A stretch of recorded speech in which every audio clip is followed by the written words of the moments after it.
Hello viewers, আসসালামু আলাইকুম। সবাইকে স্বাগত জানাচ্ছি আমাদের আজকের প্রোগ্রামে। তো বন্ধুরা, আজকে আমরা চতুর্থ শ্রেণীর গণিত ২৭তম ভিডিও টিউটোরিয়ালে উপস্থিত হয়েছি। বন্ধুরা, এর আগে আমাদের আরও ২৬টি ভিডিও টিউটোরিয়াল আছে। যদি আপনারা চান সেগুলো দেখার জন্য, তাহলে যে কাজটুকু করতে পারেন, উপরে কর্নারে লেখা দেখবেন যে আই বাটন, সেখানে চাপ দিয়ে চাইলে আমাদের আগের ভিডিওগুলো দেখে আসতে পারেন। তো যাই হোক বন্ধুরা, চলে যায় আমাদের আজকের টিউটোরিয়ালে। সেখানে হচ্ছে আমরা ৫ নম্বরে কথা বলছি, ৭২ পৃষ্ঠা। এখানে বলা হয়েছে বক্স বা খালি ঘর ব্যবহার করে নিচের সমস্যাগুলোকে প্রকাশ করো এবং অজানা সংখ্যাটি নির্ণয় করো। তো এই সমস্যাটা সমাধান করার জন্য আমরা আগে একটু বুঝতে হবে, সেই বোঝার জন্য কিছু লিখে রেখেছি স্ক্রিনে। তো সেটুকু নিয়ে আমরা আলোচনা করতেছি, পরে আমরা কিভাবে লিখব সেইগুলো আলোচনা করব বন্ধুরা। তো লক্ষ্য করো বন্ধুরা, আমরা এখানে লিখলাম যে এই কোনো একটা সংখ্যাকে যদি ভাগ করি, সাপোজ আমরা ৫ দিয়ে ১৫কে যদি ভাগ করি, তাহলে কি হয়? ৩ ৫ হচ্ছে ১৫। এখন এই যে ৫ দিয়ে ১৫কে ভাগ করলাম, ৫ হচ্ছে ভাজক, ১৫ হচ্ছে ভাজ্য, ৩ হচ্ছে ভাগফল এবং 0 হচ্ছে ভাগশেষ। তো বন্ধুরা, এখন আমাদের এখানে যে বিষয়টি জানতে হবে সেটা হচ্ছে ভাজক এবং ভাগফল দুইটাকে যদি গুণ করি, তার সাথে যদি ভাগশেষ যোগ করি, তাহলে কিন্তু আমরা ভাজ্য পেয়ে যাব। তো এটা হচ্ছে আমাদের একটা সূত্র দেয়া আছে, বইতে আছে, বা এইভাবে করলে আমরা পাবো। আবার তো এখানে লক্ষ্য করো, আমাদের এই অনুযায়ী যা বলেছে যে একটি সংখ্যাকে ৭ দ্বারা ভাগ করলে ভাগফল ৫ ও ভাগশেষ ৭ হয়। একটি সংখ্যাকে ৭ দ্বারা ভাগ করলে, তাহলে একটি সংখ্যাকে ভাগ করব, এই যে বক্স লিখেছি মানে একে ভাগ করব, এই বক্সটা একে ভাগ করব। তো ভাগ করব কত দিয়ে? ৭ দিয়ে ভাগ করব। ভাগ করলে ভাগফলটা হবে ৫ এবং ভাগশেষ হবে ৭। এখন আমাদের বের করতে হবে ভাজ্য কত। তো আমরা এইটা যদি ধরি ভাজ্য বা ধরি একটি সংখ্যা x, বা একটি সংখ্যা, যেহেতু বক্স ধরতে বলেছে খালি ঘর, তাহলে ধরি একটি সংখ্যা সমান সমান বক্স। ধরি একটি সংখ্যা সমান সমান বক্স। তারপরে আচ্ছা, এটা লিখলাম যে ধরি একটি সংখ্যা সমান সমান বক্স, এটা লিখে ফেললাম। তো একটি সংখ্যাকে ৭ দ্বারা ভাগ করলে, আচ্ছা এরপরে বলছি কি যে সমস্যাগুলোকে প্রকাশ করো। তাহলে এখন প্রকাশটা কি হবে? যে তাহলে সেইটা যেভাবে হবে যে ৭কে আমরা ভাগ করব বক্সকে, তার মানে বক্স ভাগ হচ্ছে ৭ সমান সমান যে বিষয়টা হবে সেটা হবে যে আমাদের ভাগফল পাবো হচ্ছে ৫ এবং কি পাবো? ৫ পাবো হচ্ছে ভাগফল, এবং আর ভাগশেষ, এবং কথাটা লিখতে হবে, এবং ভাগশেষ বন্ধুরা কথাটা লিখবে, আমি মুখে বলে দিচ্ছি, এবং ভাগশেষ হচ্ছে কত? ৭। এভাবে লিখবে বক্স ভাগ ৭ সমান সমান ৫ এবং ভাগশেষ ৭। তো এইটা হচ্ছে আমাদের যে গাণিতিক আকারে প্রকাশ করতে বলছে, সমস্যাগুলোকে প্রকাশ করতে বলছে, সেই ক্ষেত্রে আমরা এটা প্রকাশ হয়ে যাবে, এভাবে লিখতে পারবো। তো তারপরে এখন বন্ধুরা, আমরা এটা সমাধান কিভাবে করব? তো সমাধান করব, আমরা তো প্রথমেই ধরে নিয়েছি যে ধরি একটি সংখ্যা হচ্ছে বক্স, অতএব আচ্ছা অতএব তারপর আমরা যেটা লিখতে পারবো, অতএব বক্স সমান সমান হচ্ছে, কিভাবে লিখবো আমরা? অতএব বক্স সমান সমান আমরা লিখতে পারবো হচ্ছে এই যে ভাজক গুণ ভাগফল, মানে হচ্ছে ৭ গুণ হচ্ছে ৫, এই ৭ আর ৫-এ গুণ করব, তার সাথে যোগ হবে হচ্ছে ৭, তাহলেই কিন্তু আমরা বক্সটা পেয়ে যাব।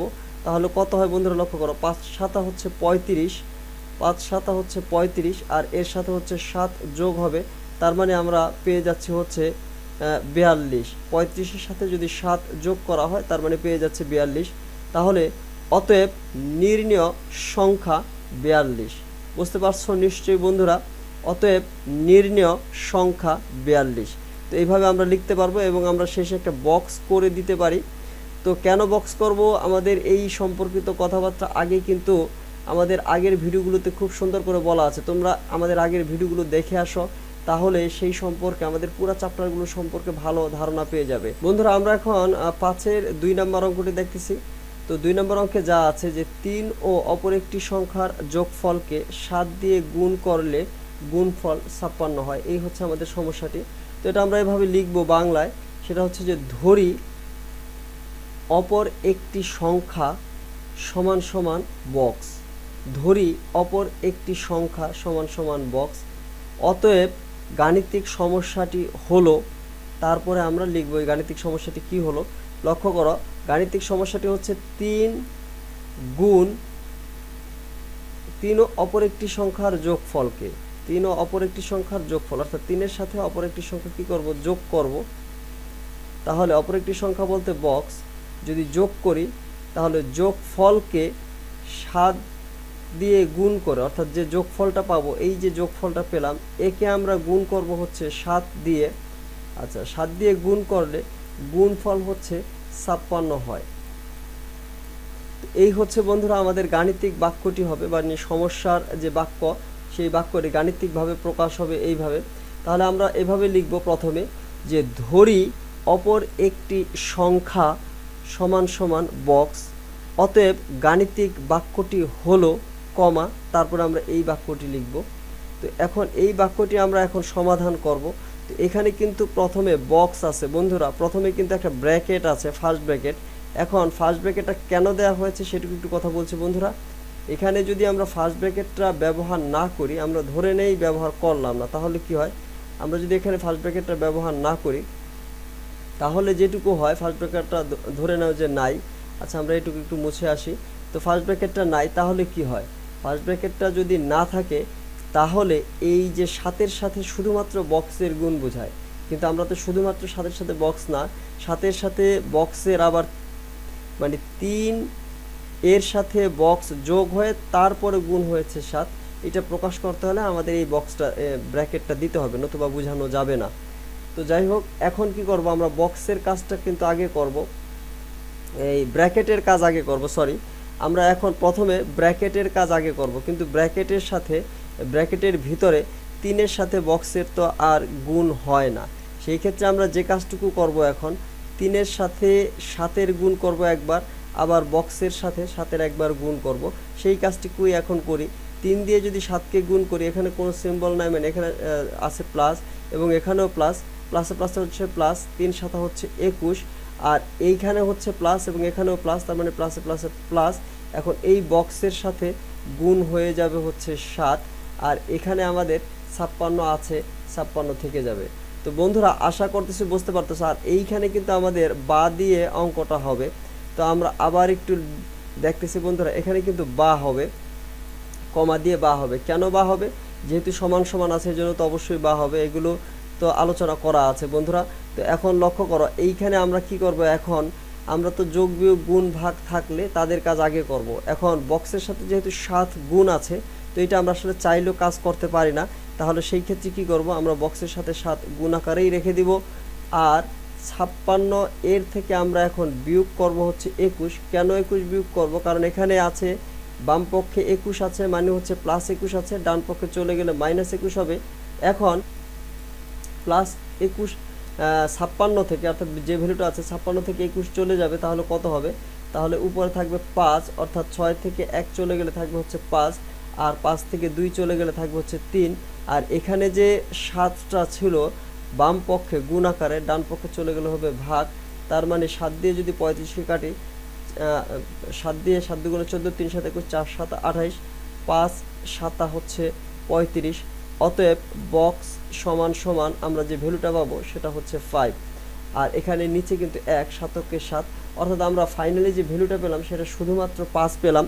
তো বন্ধুরা আশা করতেছি যে তোমরা আমার ভিডিওটি বুঝতে পারতেছো। যদি না বোঝো সেই ক্ষেত্রে ভিডিওটি টেনে দু একবার দেখো, তাহলে অবশ্যই বুঝে ফেলবে।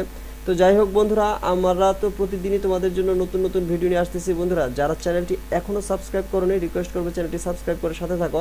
আর আমাদের এই ভিডিওটির মাধ্যমে বন্ধুরা তোমাদের যদি 1%, আরেকবার একটু বলছি, 1% উপকার হয়ে থাকে, সেই ক্ষেত্রে তোমরা অবশ্যই আমাদের চ্যানেলটি সাবস্ক্রাইব করে সাথে থাকো। তো আর যদি চ্যানেলটির মাধ্যমে তোমাদের ন্যূনতম উপকার না হয়, সেই ক্ষেত্রে চ্যানেলটি সাবস্ক্রাইব করার কোনো দরকার নেই। আর যদি 1%ও তুমি উপকার পেয়ে থাকো, সেই ক্ষেত্রে আমি রিকোয়েস্ট করবো চ্যানেলটি অবশ্যই সাবস্ক্রাইব করে আমাদের সাথে থাকো, এবং ভিডিওটি ভালো লাগলে সেই ক্ষেত্রে লাইক করবে, কমেন্ট লিখে জানাবে এবং অবশ্যই শেয়ার করবে, কারণ আমরা তোমাদের জন্য পরিশ্রম করতেছি, তোমাদের মাধ্যমে অন্যরা যেন শিখতে পারে। তুমি শেয়ার করলে সেই সুযোগটা পাবে অন্যরা। তো যাই হোক বন্ধুরা, কথা আর বাড়াবো না, তো আমাদের পরবর্তী ভিডিওগুলো দেখবে এই আশাবাদ ব্যক্ত করে এবং তোমাদের সকলের সুস্বাস্থ্য কামনা করে এখনকার মতো বিদায় নিচ্ছি। খোদা হাফেজ। আসসালামু আলাইকুম রহমতুল্লাহ বারাকাতু।